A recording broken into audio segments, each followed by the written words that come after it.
Standard Ola riff. Standard everyone riff, I guess. What's up, everyone? What's up, everyone? Down there. Hello. I just put a camera down there so you can see the size of this room. Isn't it amazing? Welcome to FAQ121. I'm still kind of setting up my studio here and my office. It's starting to get a little bit more worked out than before, but there's still a lot to do. You know, the acoustic treatment, the curtains, all of that. You know, cable management. You can probably see this white cable there. It's really resonating with this whole video right there. And there's also like this bullshit called Christmas. Holy shit. Like everything has to happen at the same time. But I'm sure you guys had a super awesome Christmas. I probably had one, even though I recorded this before Christmas Eve. So it's the day before Christmas Eve for me. When you're watching this, it's obviously Sunday maybe, I don't know. But I'm here the day before Christmas Eve to get a couple of guitars that are being sent to me. And also I'm waiting for a Thomann order that I hope will arrive today that will have monitor stands for my speakers. Yes. And also, this FAQ needs to happen. If I'm not working, it's not gonna happen, basically. So, are you ready? Are you ready? Are you ready? Over there. Jeff Sikora, how did you get away with all that chug in an apartment? Ever have neighbors complain?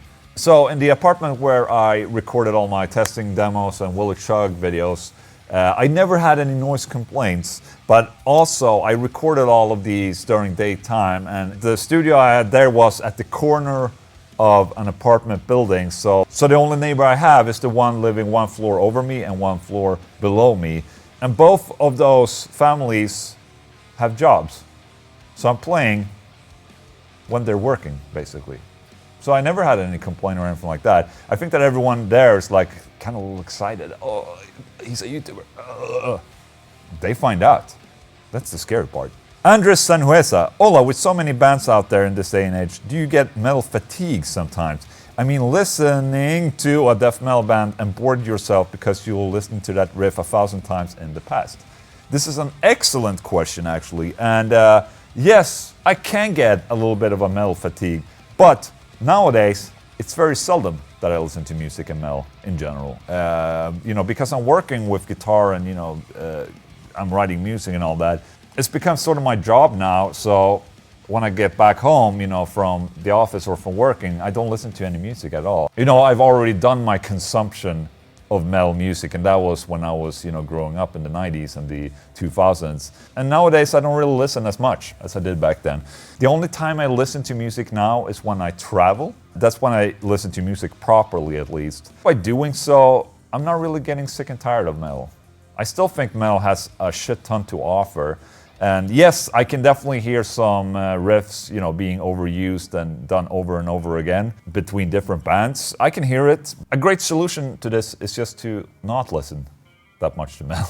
And then when you occasionally listen to it or hear something new, you get pleasantly surprised instead. So I don't know, I think it depends on the person. I mean, some people, they want to hear new things all the time, while a lot of people, they just dwell in the past and, you know, loves listening to the same old song over and over. And some songs becoming better and better the more you listen to them. And I think I'm more of that type of person that kind of like to listen to the old stuff, you know, that I grew up listening to, because it gives me a sense of nostalgia. And, you know, it brings me more emotion in that sense than listening to new music. I mean, new music can definitely spark emotions in me, but it's just like music that you listen to when you were growing up. It's just so much more important, because that's when you were shaping up as a human being, and, you know, you can connect music to different points of your life, basically. I could give you an example of that, like the album, Dream Theater album, 6 Degrees of Inner Turbulence. Whenever I hear a song from the second disc of that album, it immediately throws me back to a winter back, when was it, like 2002 or something like that, when they released it. I remember this because I was so madly in love with Louise, and that was before we hooked up. So I really had this connection that I had a crush on this girl, and I had no idea what she felt about me. I hear Walk by Pantera, and immediately it throws me back to when I was sitting in like after school activity in school, and this older guy put on some Pantera. It immediately sparks that memory. I think that's amazing about music, and for me, all that metal that I listened to back in the day sparks, you know, all that emotion. So that's why I like to listen to all those old songs and stuff. So there you go. Did I derail the question? I did! Coffee time. Tyler Durden, question about the title of this series called FAQ. If it's called Frequently Asked Questions and they are random and not frequent, shouldn't it be called RQs, Random Questions? All right, we talked about this, but obviously there's a lot of new people involved here, so... Oh! My family just arrived. Let's go. Hey, good thing about a new office. I can shut the door and my family can be out there. Awesome. At first, when I started, they were kind of frequently asked questions. But obviously it's become something else, and I think it come to the point where if I would change the name from FAQ to something else, you know what will happen? People in the comment section go like this. Like that. That's not a positive thing, by the way. That was a negative thing. People writing negative comments like that. Yeah, obviously I can't change the name right now, but maybe I can create something new and shift the FAQs to that. But Janqui, anything you don't like about the new office? As of right now, I don't have anything that I hate. And obviously it's, you know, like a honeymoon basically. I'm here and I'm very excited about how everything will turn out, if you understand what I want to say. I mean, I have so many plans. It will take a while with some of them. And it's just like, it's a work in progress. I think the one thing that I didn't actually anticipate and that I didn't think of is the problem that I don't have my clothes here. Now, why is this a problem, you ask? Well, look at this, for instance. Today I'm recording this video with this sweater right here. These marks here are from when I was brushing my teeth this morning. And no, those are not jizz stains. I mean, if they were jizz stains, where's the rest? There should be like a big pile like this. Demonetized, shit, no! Toothpaste marks like this. And I didn't see this until I got to the office here. And I'm like, okay, how should I solve this situation? Well, I can't. Then I would have to go back to the apartment and get a new t-shirt. And I'm not gonna do that. So there it is, toothpaste marks. And I just have to think a little bit more careful before I leave my home with what I'm wearing, basically. Or maybe I just don't care, and that's just how I work with things. I think it's good that I set the bar that I don't have to wear any specific clothes. I just wear whatever I, feel like at the time. I always wear t-shirts like this with just marks or toothpaste marks. Midwest Metal, YouTube is fun, but it's also a lot of work. I imagine YouTubers living in a constant state of stress, knowing they have to try and please thousands of people on a daily basis. Do you ever find yourself freaking out about uploading a video that maybe sucks? Well, joke's on you, because I never upload shitty videos.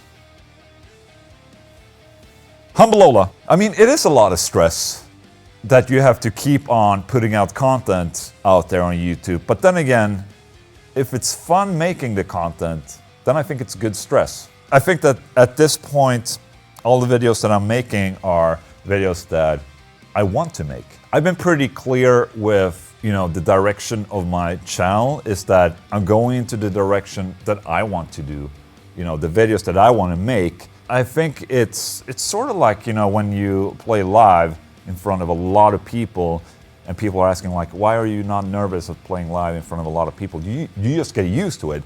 Same thing here. I mean, I know a lot of people are going to watch my videos. You just grow accustomed to it. I mean, when I started making my FAQ videos, I was very reluctant of people hearing me speak and hearing my voice. And, now it's, I've done it so many times that, one, I got better. Two, I stopped caring a little bit. And three, there's a jizz stain on my t-shirt. No, right now at this point, I think the only things that are stressing me out today is when I go out and travel, because that totally f***s up my whole process with me making and uploading videos. So traveling is probably the one thing that would stress me out in a bad way today, because then I'm also away from my family. Sitting here working and go back to my family, that's the life I want to live right now. So I don't really want to travel that much anymore, because when I'm here doing this, that's when I'm the happiest. The stress that I have here is good for me, I think. So there you go, thank you. Rexus, what do you think about the new Sepultura song? Okay. Ola reacts. No, Ola does not react. Ola just listens. Okay? Oh, I don't have internet because I don't have internet. I just forgot. Okay, maybe I can just watch it like this. I'll watch it on my laptop. Okay. Oh, me. Oh yeah, there was yeah, they recorded a new album in Sweden. Jens Bogren. Shit. Last time. Yes. Fucking Sepultura, man. Also, this drummer, Casa Grande.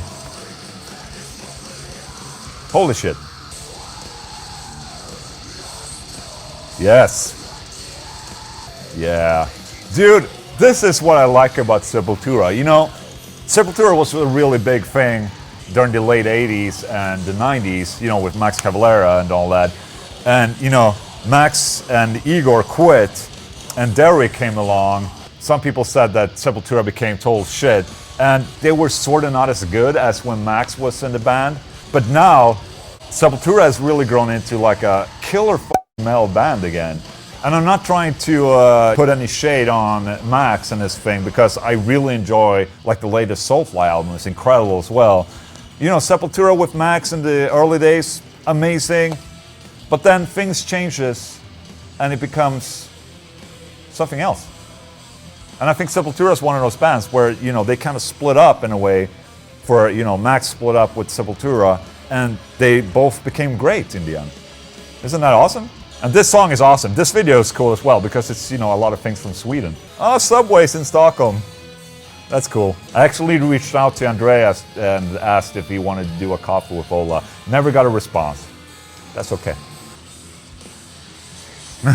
Derek's waiting for the bus. Oh, gotta love that. On the Swedish countryside. That's a clash between words right there. Brazilian. Swedish countryside. Bus stop.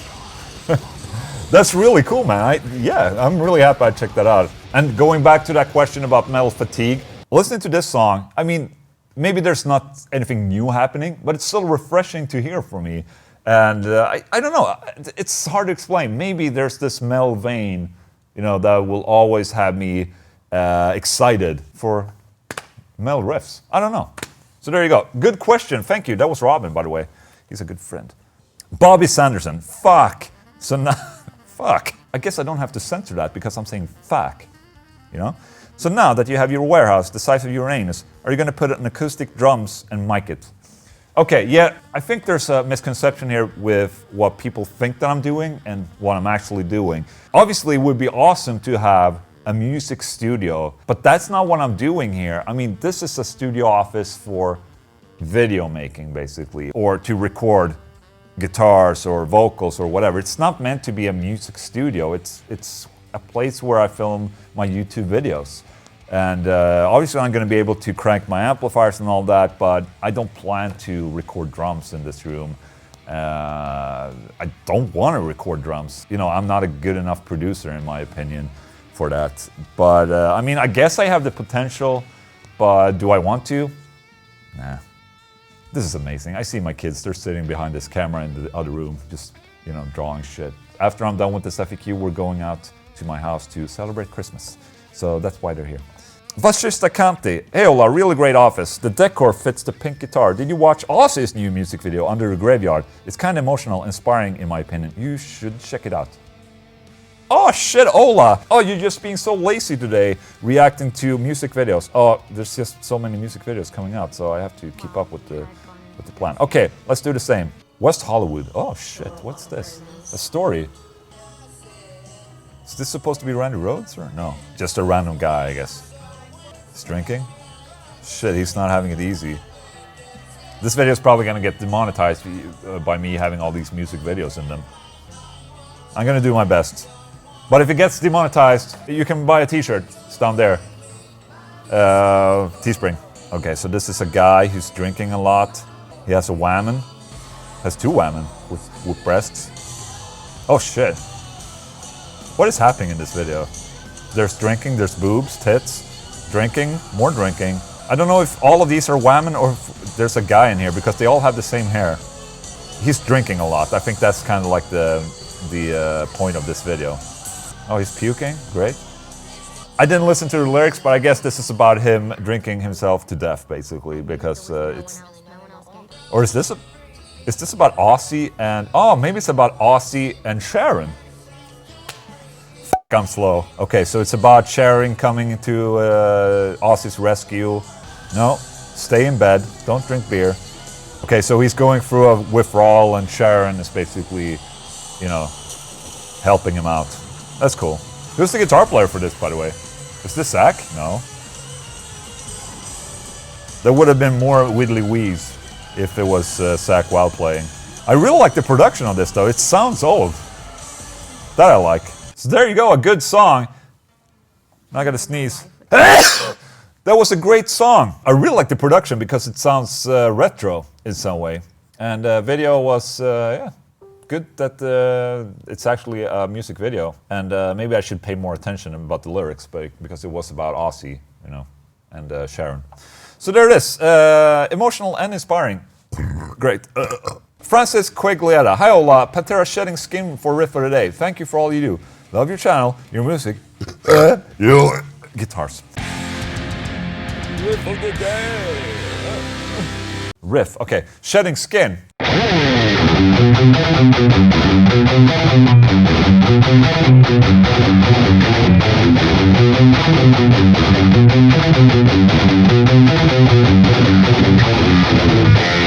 Oh my ass, okay, it goes like this.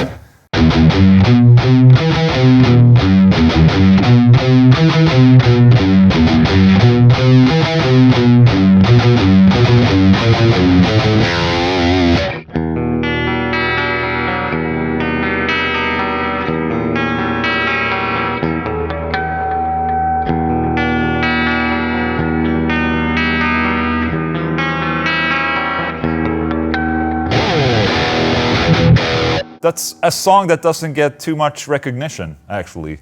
It's a really good song. Pretty hard to play too, but I haven't played that riff in a long time. But there it is at least, so thank you. Colton Vance. Colton. Do you and your family have any cool or unique Christmas, New Year's traditions? Love you, man. Okay, so for us, in Sweden, we celebrate Christmas on Christmas Eve. So that's when the kids get gifts and you know, we have Christmas dinner and all that. What we celebrate now is for the kids and just, you know, rallying up the closest family. We just have julbord, which I can probably show a picture of what it is here. We just have a good, quiet time. We don't really have any more traditions more than, you know, we sit down, we maybe play a little board games, you know, just chill out by the fire a little bit. For New Year's, we don't really have any tradition. Usually we just meet friends. And for me and Louise, we basically missed the past year's New Year's Eve because we go to bed at like 10. The kids go to bed at 9, so we go at bed at 10 and we just pass out. And I think last year we went to a party with our kids, then we got home at 10 and put the kids to bed, and me and Louise played Mario Kart at midnight. So, no, we don't really have any traditions. We just take it as it comes, basically. And so it's very non-exciting, but a great question otherwise. TX Reindeer, Ola, do you get a lot of attention from the ladies now that you're famous on YouTube and the male scene in general? You would probably think that I would get a lot of attention from females, but you know what? I do, but usually it's from other guys' wives or girlfriends that are watching me because of their boyfriends or husbands watching my channel. And I also think the ratio for people watching my videos is like 98% male and 2% women. And so there's not really that many women watching me. I'm not after anything. I have my wife over there. She's beautiful and I love her to death. And I think a lot of the women maybe respects that. And you know what, even if they would pay some attention to me and, you know, try to flirt with me or whatever, I would probably not be able to pick it up because, you know, I haven't dated or done anything like that for the past 20 years.